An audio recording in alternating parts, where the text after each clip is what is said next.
जोहार। जीवन के असली मज़े तो आदिवासी ही लेते हैं, बाकी सब तो रोकड़ा कमाने में और कंक्रीट का आलीशान घर बनाने में माहिर है। साथियों, आदिवासी होना गर्व की बात नहीं है। गर्व की बात है कि उस आदिवासियत को आज तक बनाए रखना। जो पूर्वजों की व्यवस्था है, जो हमारी मातृभूमि है, जो हमारी जन्मभूमि है, जल ज़मीन जंगल के लिए आज तक संघर्षरत रहना। आदि अनादि काल से कई सारे आक्रमणकारी आए, कई सारी सत्ताएं आई, कई सारी पार्टियां आई, लेकिन आदिवासियों को जल ज़मीन जंगल से बेदखल करने के लिए विभिन्न प्रकार के प्रोजेक्ट लाती रही। आदिवासियों का कोई विकास नहीं हुआ, लेकिन इन पूंजीपतियों ने आदिवासियों को लूट लूट के इनकी जो ज़मीन है वो ले ली। लेकिन आज भी बहुत सारे मेरी तरह मेरे आदिवासी भाई हैं जिनके पास ज़मीन है और वो खेती करते हैं, और भले वो छोटे मोटे धंधे करते हैं, एजुकेटेड हो गए हैं, लेकिन फिर भी अभी भी जंगल से प्रेम है उन लोगों को, और आज भी जंगलों में घूमते हैं, खेती करते हैं। पर आदिवासियों की सबसे बड़ी बात यह है कि आदिवासियों को मतलब गवर्नमेंट समझ नहीं पा रही। गवर्नमेंट ये समझ रही है कि हम आदिवासियों को इंदिरा आवास बना के दे देंगे तो आदिवासी खुश हो जाएंगे, आदिवासियों के बच्चों को हम बढ़िया एजुकेशन दे देंगे तो ये खुश हो जाएंगे। लेकिन रियलिटी ये नहीं है। आदिवासियों को जल पर्याप्त मात्रा में चाहिए, दूसरी बात आदिवासियों को जंगल चाहिए, और तीसरी बात आदिवासियों को ज़मीन चाहिए। आदिवासियों ने आज तक पैसे को कभी महत्व नहीं दिया।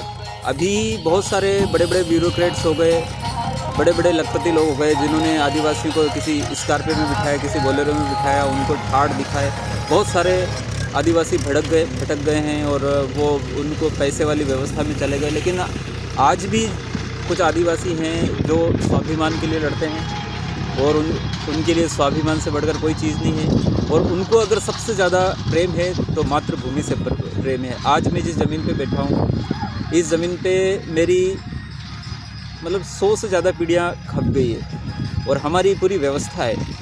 और इस ज़मीन को आज कोई ब्यूरोक्रेट्स या कोई गवर्नमेंट ले लेती है, तो हमारी जो 50 से 100 पीढ़ियों की जो व्यवस्थित इस माटी के प्रति जो प्रेम है, और जो हमारी पीढ़ी दर पीढ़ी मौलिकता, अधिकारिता हमारी जो बनी आ रही है, वो समाप्त हो जाएगी।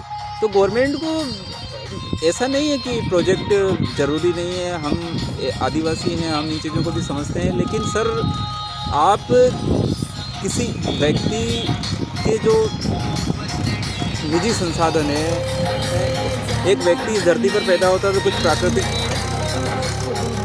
अधिकार लेके पैदा होता है। कुदरत के बनाए हुए नियम हैं कि आप उसकी अनुमति के बिना उसकी ज़मीन कैसे ले रहे हो। जब वो मना बोल रहा है तो बोला गवर्नमेंट का नियम है। गवर्नमेंट कौन है? गवर्नमेंट जनता ही तो है। जनता के फ़ायदे से बढ़कर कोई गवर्नमेंट के लिए काम हो सकता है क्या?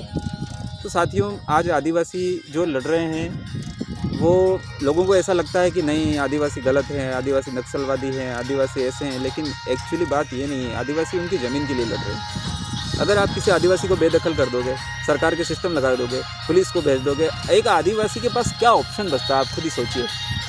प्रशासन उसकी बात मान नहीं रहा है, और वो उसकी जो 100-200 पीढ़ियाँ एक ही ज़मीन के ऊपर बीती है, उसके बाप दादे उस मिट्टी में मिल कर मर कर मिल गए हैं, और उसी मिट्टी से खाया हुआ पिया हुआ जिससे शरीर बना हुआ है हमारा, और जब हम मरेंगे तो हमारा शरीर भी इसी मिट्टी में मिल जाएगा। तो उस मिट्टी के लिए लड़ना कौन सा अपराध है यार? हम थोड़ी कह रहे हैं कि हाँ आप अब वो कर दो, वो विकास के विरोधी हैं। विरोधी नहीं है यार भाई साहब। इन चीज़ों को तमाम सरकारों को समझने की ज़रूरत है, क्योंकि आज कुछ आदिवासी जागे हैं। जैसे जैसे आदिवासी जागृत होते जाएंगे, समझदार होते जाएंगे, एजुकेशन लेते जाएंगे, देश दुनिया को समझने लग जाएंगे, तो तब उनको ये पता चलेगा कि मेरे पूर्वजों के ऊपर और हमारे ऊपर सत्ता में बैठे हुए लोगों ने किस तरीके से अत्याचार किया है। तो कहीं ना कहीं उसका भी स्वाभिमान डोलेगा। और सर, एक बात बताऊं मैं आपको, आप यकीन ना मानो, आदिवासी एक ऐसी कौम है जो अगर किसी की मदद करना चाहे तो अपना सब कुछ लुटा देती है। और अगर किसी आदिवासी को ऐसा लगता है कि इन लोगों ने हमें परेशान किया है या फिर मतलब यूँ है, तो इनका स्वाभिमान जिंदा रहता है। ये पीढ़ी दर पीढ़ी नहीं भूलते कि कौन हमारा मित्र है और कौन हमारा शत्रु है। तो मेरा ये कहने का पीछे का मतलब ये नहीं है कि आदिवासी वैमनस्य की भावना रखते हैं, लेकिन मेरा ये कहना है कि यार देखो, आदिवासियों की ज़मीन इस तरीके से मत लो यार। उनको कंसेंट करके लो, उनको राज़ी करके ले लो। वो अगर देना चाहते हैं तो आप लो, कोई दिक्कत वाली बात नहीं, लेकिन वो मना बोल रहे हैं तो ज़बरदस्ती बेघर मत करो यूँ। अब गवर्नमेंट ने किया 1947 में देश आज़ाद होने के बाद ये नहीं देखा कि कौन आज मतलब 1947 में देश आज़ाद हुआ, उससे पहले हम लोग जिस ज़मीन पे रह रहे हैं, हमारे बाप दादा रह रहे थे, अंग्रेज़ों के टाइम पे हम लोगों ने हमारी टेरिटरी में किसी को घुसने नहीं दिया।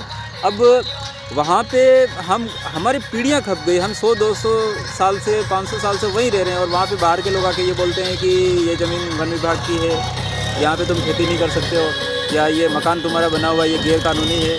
तो कहीं ना कहीं सरकार को भी इन पॉलिसियों के बारे में सोचने की ज़रूरत है, मेरा ये मानना है। ये मेरे स्वतंत्र विचार हैं। कभी कभी मेरे को ये चीज़ें लगती है तो मैं मतलब आपके सामने रख रहा हूँ। मेरा उद्देश्य किसी की भावनाओं को ठेस पहुँचाना नहीं। जय हिंद, जय जोहार, जय आदिवासी।